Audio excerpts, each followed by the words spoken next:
네, 차트와 그래프를 활용한 비즈니스를 알아볼 수 있는 대시보드 설계와 데이터 시각화에 대한 내용을 알아보도록 하겠습니다.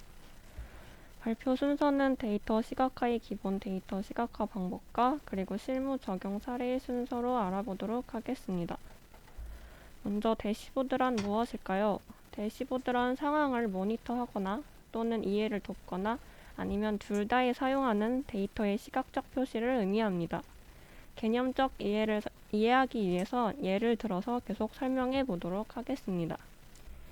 이 사진 속 표에 있는 숫자들을 보면 바로 숫자 간의 패턴이나 추세의 차이를 구별할 수 있을까요? 사실 아무것도 보이지 않을 것입니다. 이렇게 표에서 중요한 의미를 빠르게 찾지 못했을 때 만약에 숫자를 점으로 나타낸다면 어떤 일이 일어날까요? 이렇게 숫자를 차트에 옮겨서 보면 표와 통계적 지표로는 알 수 없는 것들이 드러날 것입니다. 즉 데이터를 시각화해 우리 숫자 간 관계와 추세를 알아볼 수 있습니다. 첫 번째로 보았던 표 속의 숫자로는 무언가 알아차리기 어려웠을 때 숫자로 점을 표현한다면 시각화된 숫자는 기억하기 훨씬 수월해지고 추이에 대한 조금은 통찰이 생겼을 것입니다. 이렇게 데이터 시각화에 대한 의미를 그림과 함께 이해를 했다면 이제는 데이터 시각화 방법에 대해 알아보도록 하겠습니다. 데이터 시각화를 어떻게 구축하는지 방법을 알아보기 위해서는 전주의적 속성을 알아보아야 합니다. 데이터를 시각화할 때 우리는 데이터를 캔버스 위의 표식으로 바꿔야 합니다.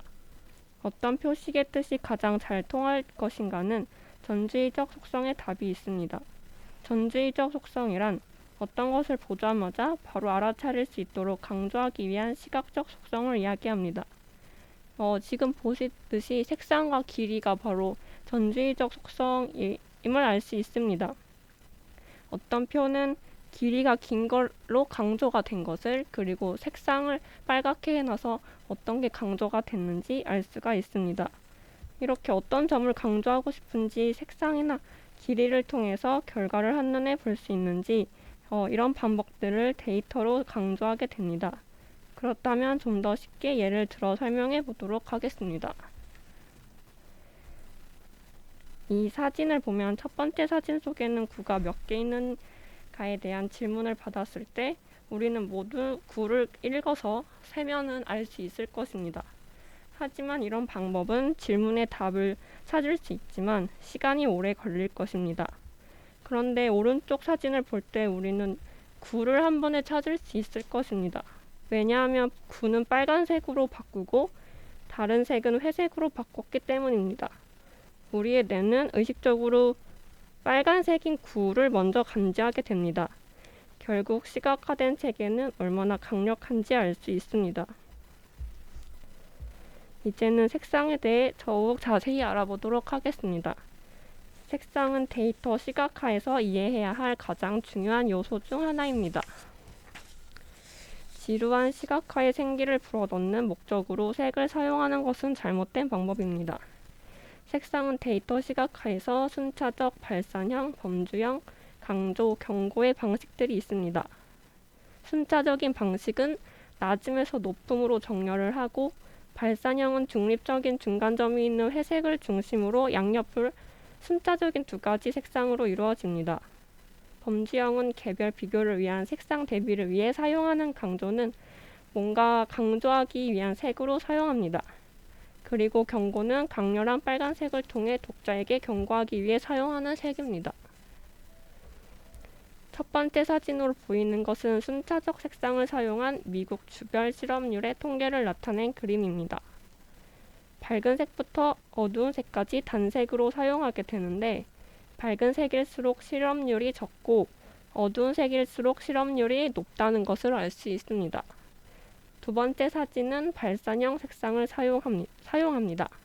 그래서 미국 주별로 유권자가 민주당과 공화당 중에 어느 정당에 투표했는지 보여주는 그림입니다. 이를 통해서 상반되는 두 가지 측정 범위를 나타내거나 두 가지 카테고리 중에서 한 가지 측정 범위를 규격화하는 데 쓰일 수 있다는 걸 알 수 있습니다. 다음 사진은 범주형 색상을 사용하여 카테고리마다 다양한 색조로 구별하여 나타난 그림입니다. 밝은 갈색은 가구를 나타내고 연두색은 사무용품, 그리고 파란색은 IT용품을 나타내어 카테고리별로 체계를 나타냄을 알 수 있습니다. 이제는 실무 적용 사례 파트로 넘어가 보도록 하겠습니다. 이제는 대시보드로 사람들의 참여를 더 유도하는 몇 가지 아이디어가 있는데 답은 멋지거나 아름답게 만드는 것이 아니라 데이터와 사용자 간의 개인적인 관계를 만드는 것입니다. 이에 대한 근거로 체드 스켈튼이라는 학자가 실제 데이터와 관련하여 실험했던 통계를 보여드리겠습니다. 이것은 미국 인구통계청 데이터입니다. 미국 인구 간의 분포를 보여주는 통계인데 이것만 보았을 때는 누군가의 마음을 사로잡지 못할 것입니다. 이때 일반적인 목적의 그림과는 다른 개인화된 대시보드와 비교해 보도록 하겠습니다. 멀리서 볼 땐 무슨 차이지라는 생각이 들 수 있지만 이 대시보드는 누구나 즉시 슬라이더를 좌우로 움직여 필터를 적용할 수 있게 됩니다. 이때 나의 나이와 다른 사람들의 나이가 비교가 돼서 전보다 훨씬 흥미로운 통계가 된 것입니다. 통계 아래로는 질문으로 여러분보다 젊은 미국인의 숫자, 여러분과 동갑인 미국인의 숫자, 그리고 여러분보다 나이가 많은 미국인의 숫자라는 질문과 수들이 나타나 주의를 더욱 기울일 수 있게 됩니다.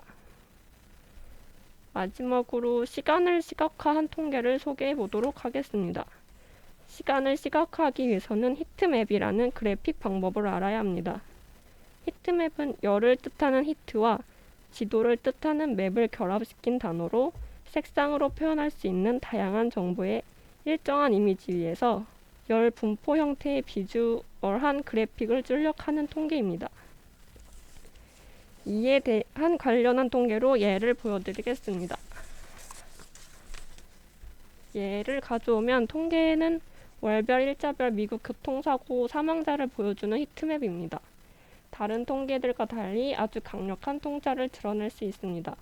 재빨리 훑어봐도 8월에 많은 사망자가 발생했는지 알 수 있을 것 같아요. 그리고 연도별로도 살펴볼 경우에 행을 보아서 1980년에 사망자가 가장 많았고 2009년에 가장 적었다는 사실을 한눈에 알 수 있습니다. 그래서 이 데이터에는 자동차 운행수가 포함되지 않았으므로 해당 날짜에 자동차 운행당 사망자가 더 많았다고 결론 지을 순 없지만 사망자에 대한 영향은 분명히 있을 것입니다. 그래서 이렇게 통계 속에서 데이터를 찾아내면 사망자를 표준화해서 미국에서 운전하기 가장 위험한 날과 안전한 날이 언제인지 산출해낼 수 있을 것입니다. 여기까지 효과적이고 실용적인 시각화 사례들을 소개해드렸습니다. 성공적인 비즈니스 대시보드를 구축하기 위해서는 데이터 시각화의 중요성이 크다는 점을 모두 알게 되셨나요? 이 예시들과 통계들이 오늘 흥미를 가지게 되셨다면 이 책을 꼭 읽어보시길 추천드리며 발표를 마무리하겠습니다. 감사합니다.